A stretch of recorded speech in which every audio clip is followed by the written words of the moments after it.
We'll take some questions. Yeah, please.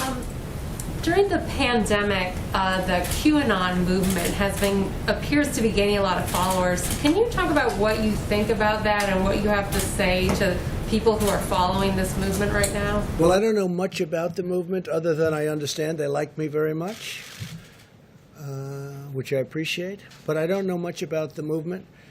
I have heard that it is gaining in popularity, and from what I hear, these are people that when they watch the streets of Portland, when they watch what happened in New York City in just the last 6 or 7 months, but this was starting even 4 years ago when I came here, almost 4 years, can you believe it?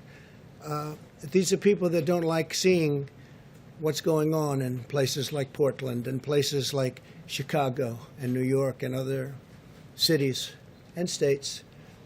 And I've heard these are people that love our country, and they just don't like seeing it. So I don't know really anything about it other than they do supposedly like me, and they also would like to see problems in these areas, like especially the areas that we're talking about, go away, because there's no reason the Democrats can't run a city.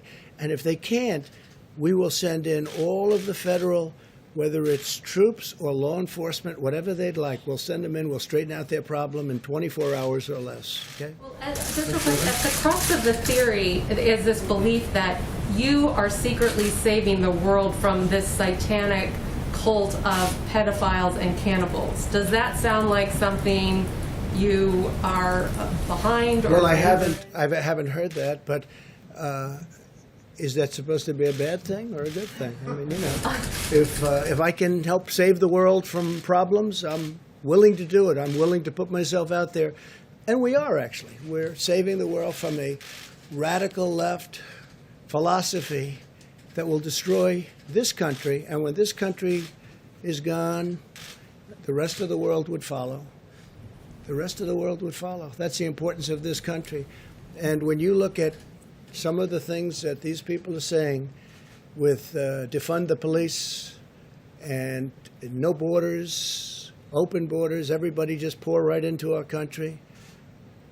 No testing, no nothing. You know, you talk about testing, no testing. Mexico, as you know, has a very high rate of infection. The wall is now going to be next week 300 miles long. Our numbers are extraordinary on the border. And this is through luck, perhaps, more than talent, although the talent is getting it built when one party refuses to allow it. You don't hear talk about the wall anymore. But I will say this, we need strength in our country, not weakness. Too much weakness. Yes, John.